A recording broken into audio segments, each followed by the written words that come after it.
Mega ఫ్యామిలీలో తీవ్ర విషాదం నెలకొంది.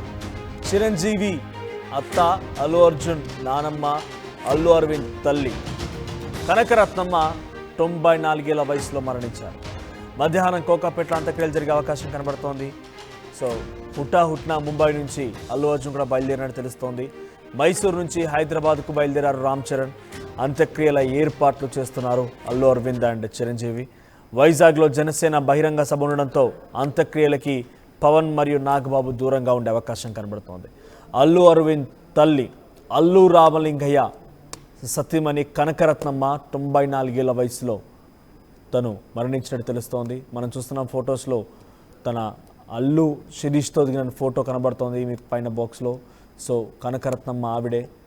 చిరంజీవి అత్తగా, మెగాస్టార్కి అత్తగా, స్టైలిష్ స్టార్కి నానమ్మగా, చాలా ఒక రకంగా చెప్పాలంటే ద బిగ్గెస్ట్ ఫ్యామిలీలో ఇప్పుడు ఆ కుటుంబం మొత్తానికి ఒక పెద్ద దిక్కుగా ఉంది ఆవిడే. 94 ఏళ్ల వయసులో ప్రస్తుతం తను మరణించారు. ఆ కుటుంబంలో ఒకసారిగా విషాదచాలు అలుముకున్నాయి.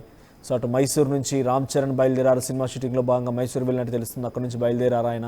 ఇక ముంబైలో షూటింగ్లో బిజీగా ఉన్నటువంటి అల్లు అర్జున్ కూడా హుటాహుట్న బయలుదేరినట్టు తెలుస్తోంది. ఇప్పటికే అంత్యక్రియలకు సంబంధించి చిరంజీవి మరియు అల్లు అరవింద్ ఇద్దరు కూడా ఏర్పాట్లు చేస్తున్నారు.